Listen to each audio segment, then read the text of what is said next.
Fala galera, tudo bem? Vamos refletir aqui sobre mais um tema de sociologia, com um olhar mais amplo, né? Que é a proposição do estudo da sociologia. Vamos lá. Quando a gente trabalhou a questão, quando a gente falou sobre a questão de direitos sociais, lembram disso, pessoal do segundo ano? Os direitos sociais são os direitos que vão impactar diretamente o funcionamento do todo, do coletivo, né? Então, sempre que você não souber em que nomenclatura colocar o direito, se ele é um direito social, se ele é um direito civil, se ele é um direito político, né? Dentro daquela divisão de 3 tipos de direitos, todos extremamente importantes, mas essa divisão ela ocorre para a gente entender quando esses direitos são retirados e quando que isso coloca em risco o funcionamento do Estado democrático, né?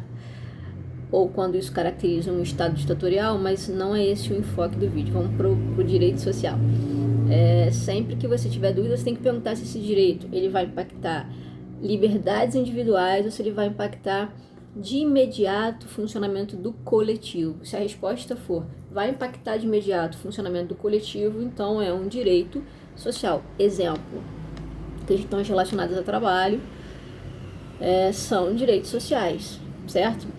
Tudo que modificar ali, legislação trabalhista, reforma previdenciária, ela vai impactar um direito que é social. Só que a gente vai falar sobre um outro direito social aqui, a gente vai pensar sobre um outro direito social aqui no vídeo, vamos pensar junto aqui. Educação, que é um tema que muitas pessoas falam, né? Impacta todos em algum momento da vida. As pessoas têm muitas opiniões sobre como que deveria funcionar, o que deveria melhorar na educação no Brasil, né? Estamos falando aqui de Brasil.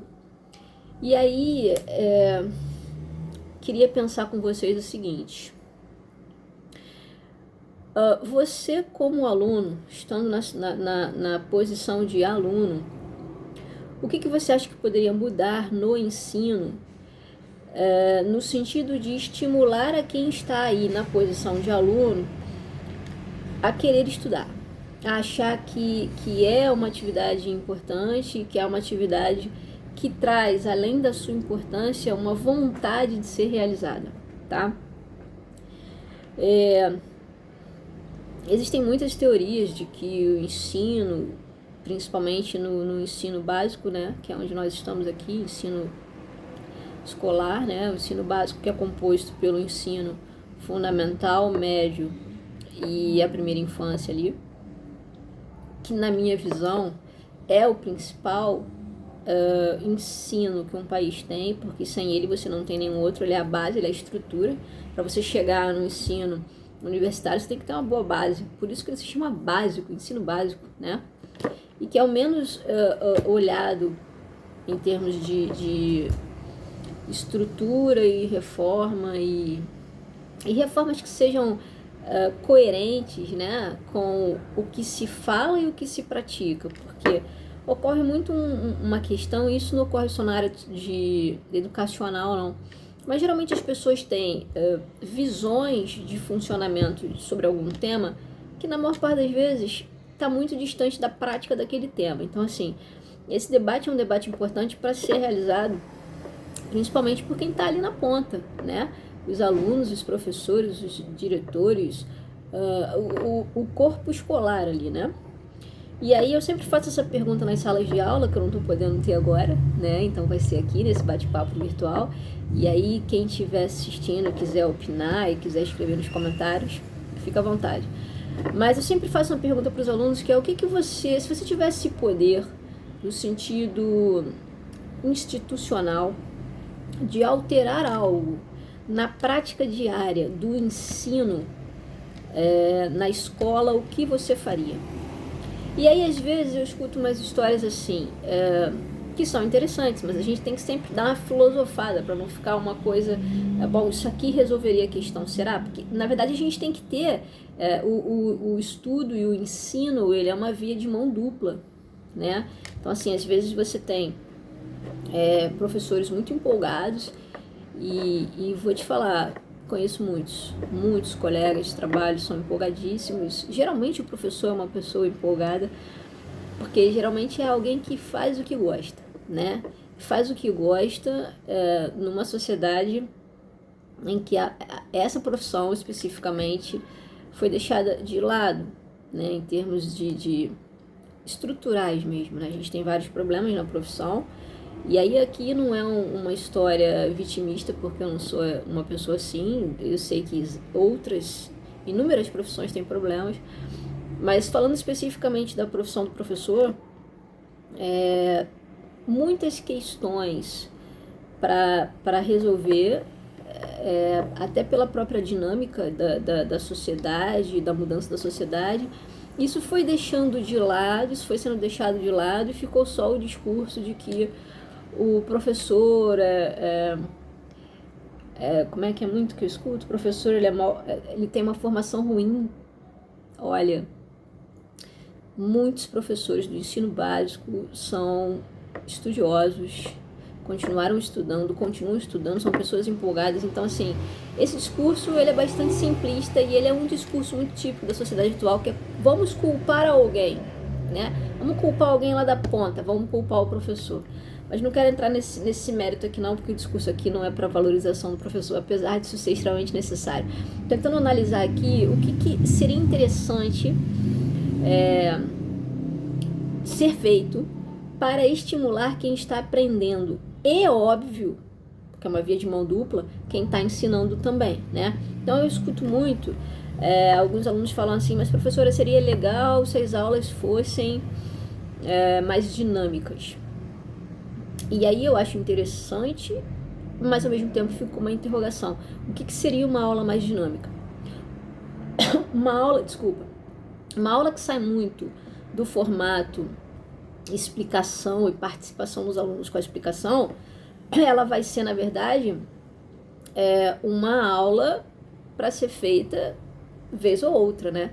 Porque se ela vira a regra, certamente essa aula da explicação vai ser cobrada e vai ser, mais para frente, tida como a aula revolucionária, né? Então, na verdade, tem que ter um equilíbrio. Mas o que eu sempre deixo como ponto de interrogação não adianta, em nenhum formato de aula, o professor chegar para explicar alguma coisa e o aluno não querer entender. E aí, é interessante fixar nesse ponto aqui para não ficar muito polêmico. Quando eu digo querer entender, não no sentido de querer se ele tem condições ou não, geralmente tem bastante condição, mas estar presente 100% para se disponibilizar a aprender. Então, óbvio, eu sei disso, tem várias questões que fazem o aluno não querer. Exemplo, às vezes eu não gosto da matéria, eu não gosto do estilo do professor, mas tudo isso, se a gente pegar e analisar, pode ser parte de um conjunto de desculpas que são dadas para que a gente não se autodesafie a aprender. Óbvio que, se as aulas são pouco atrativas, num formato de que não estimula esse aluno a querer aprender, a gente tem um problema duplo. Mas estou falando aqui numa hipótese de uma aula atrativa, em que, e aí esse atrativo também é bastante polêmico, porque o que pode ser atrativo para mim pode não ser atrativo para o outro, entende? Então, essas definições, elas têm que ser melhor debatidas. Por quê? Vou dar um exemplo. Eu sou uma pessoa tímida, pode parecer que não, mas quem é bastante observador saca que sim. Mas eu sou uma pessoa tímida e quando eu era mais nova, muito mais tímida. Quer dizer, acho que o mesmo grau de timidez. Porém, conforme a gente vai ficando mais velho e até dependendo da profissão, no meu caso, professora, a gente aprende recursos que fazem as pessoas imaginarem talvez que a gente não seja tímido, mas a timidez é uma essência, né? Então eu, como uma aluna lá atrás, na adolescência, tímida, aulas com muita intervenção do professor, no sentido de querer que o aluno se coloque chamar o aluno para fazer alguma coisa. Essas aulas não eram atrativas para mim. Então, essas aulas me distanciavam, faziam eu não gostar de assistir às aulas com este formato. Ao passo que muitos colegas e amigos que não eram tímidos, que não são pessoas tímidas, gostavam desse formato. Então, quando a gente coloca assim, a aula mais atrativa, a aula mais dinâmica, isso depende muito, porque a gente está falando de um grupo, né, que é diferente, que bom que é diferente. Então a gente tem que conseguir, e aí tá talvez um grande feeling do professor, e a gente aprende a ter isso, observar o grupo para não constranger alguns do grupo. Porque às vezes você quer fazer com que todos participem de um formato em que para alguns é interessante, para outros não, né? Mas assim, voltando aqui, os alunos falam muito sobre talvez alternar turnos, aulas mais atraentes, e aí eu mostro para eles como que é complexo, porque quando a gente fala, quando a gente critica, sem ter como fazer para solucionar, tudo é possível na nossa mente, entende? Mas quando a gente tem ali no exercício de imaginação o poder de transformar, será que o que a gente está pensando realmente seria algo que colocaria esse hiato que parece existir entre quem está assistindo a aula e quem está lecionando? Esse hiato faria esse hiato diminuir, as pessoas terem mais vontade, e essa história de que a educação precisa ser reformada nesse aspecto da sala de aula talvez fosse modificado também, essa interpretação, entende? Porque vou falar por mim, e eu sei que eu faço parte de um pequeno grupo. Existem pessoas que pensam completamente diferente. Tá errado? Não. É a verdade delas. Estou falando na minha visão, tanto como aluna como professora. Como professora, eu gosto da ideia de colocar o assunto, explicar o assunto e deixar quem quiser participar falando sobre o assunto. Isso não significa que o aluno que não esteja falando não esteja participando.